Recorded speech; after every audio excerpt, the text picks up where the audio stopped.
up in the sky. Look, it's captivating. It's energizing. It's Eliances Heroes. Eliances is the destination for entrepreneurs, investors, CEOs, inventors, leaders, celebrities, and startups, where our heroes in business align.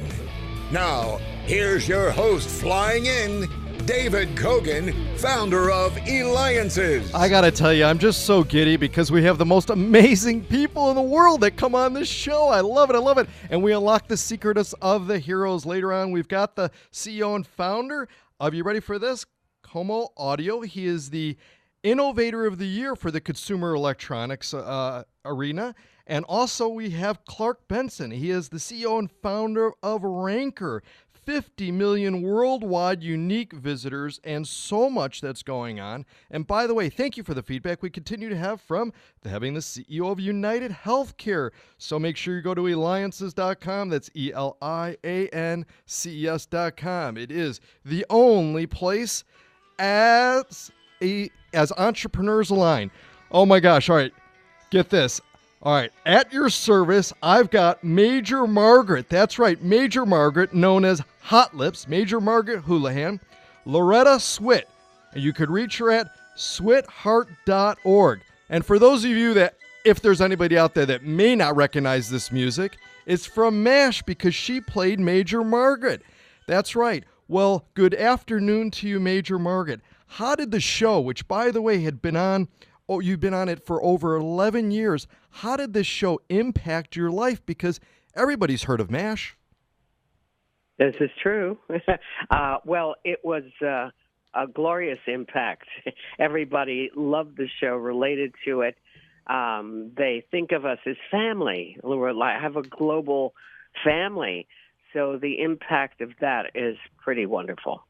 And you were recently, too, in Arizona for the Veterans Parade. How was that type of experience? I mean, a lot of veterans can identify with you and, really know what's going on. I'm happy they identify with me. I hope they identify with everybody because we love them. I mean, they're like a big part of my favorite group of people. We owe them everything. We owe them our thanks and our love, and showing up to be a part of a parade is the least anybody can do. So that's how I feel about vets. Now, Loretta, you have a very special award that you're going to be recognized for, and this is going to be with other well-known actors at the annual Oscars party. This is a huge award. Please share the thunder. Share the thunder of what this award is. This is huge. Well, it's called the Icon Award. that in itself is huge to be thought of as iconic. And I think the show has become that. And I think all of us have become so well known from the show and iconic, and it's pretty daunting. It's pretty overwhelming. That's what it is. Now, did you ever have any idea of how successful this show would be when you first went to the first, taping? I thought when we all first met, there was a kind of magic in the air. The way we just bonded, got along, liked each other, and respected each other, spoke the same language, and had the same goals about the show.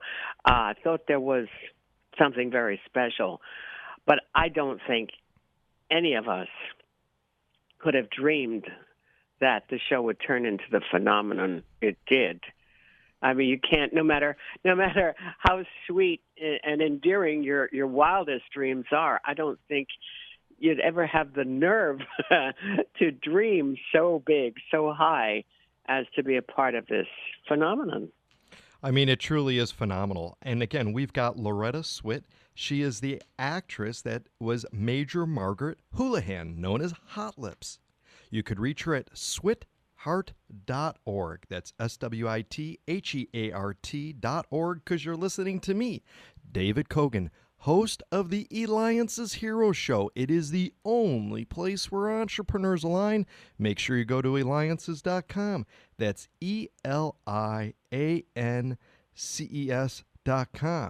Now, Loretta, you're also an author. Share with us about the book, what you wrote, and the inspiration behind it. The book is a journey through my years of animal activism as told by my paintings. How's that? Wow. For a byline. I'm a watercolorist, and the book has about 65 watercolor paintings, mostly of animals, which of course is my passion and my charity. So the book does everything for me. It tells you a little bit about myself, but it tells you a lot about what you can be doing to help the plight of many of species, or just everyday living with companion animals, how you can help foster, adopt, so it's education, and it has a list of first-rate AAA organizations who do, in the purest way, the best they can to improve the conditions and treatment of animals globally. What inspired the inspiration was just, I don't know. I guess you could call it that, but I think outreach. So much of what me and other organizations do is as education, teaching people about spaying and neutering, teaching people about fake fur as the most wonderful alternate to killing animals indiscriminately, stripping them of their hides and making a coat for what? Why? What then? And learning that 80 animals died to make one coat, and then seeing the dozens of coats in a store available, and you're doing the math, so you're going, wait a minute, let me rethink this, and of course promoting fakes, which are warmer. They don't smell in the rain when they get wet. They don't need storage, which is expensive. Overall, they're less expensive, and they're gorgeous. Right. Absolutely. So nothing died. Right. Not a few nylon fibers, perhaps, were executed in the making of that coat. But this is all a process of teaching. You only know what you know. I remember the first person I told about the 80 animals dying just gasped. I'm 80 because, this small coat she's wearing on 80 animals. And so you only know what you know. And part of what the organizations do, big part, is educate. Right. Well, and definitely, and you help with that. I got to ask you, going back to MASH and stuff, because you've been on so many episodes, again, 11-year role in it. And you've probably been asked almost every single question possibly about MASH. Is there some question that you haven't been asked that you just say, you know what, this is what I want the world to know about MASH?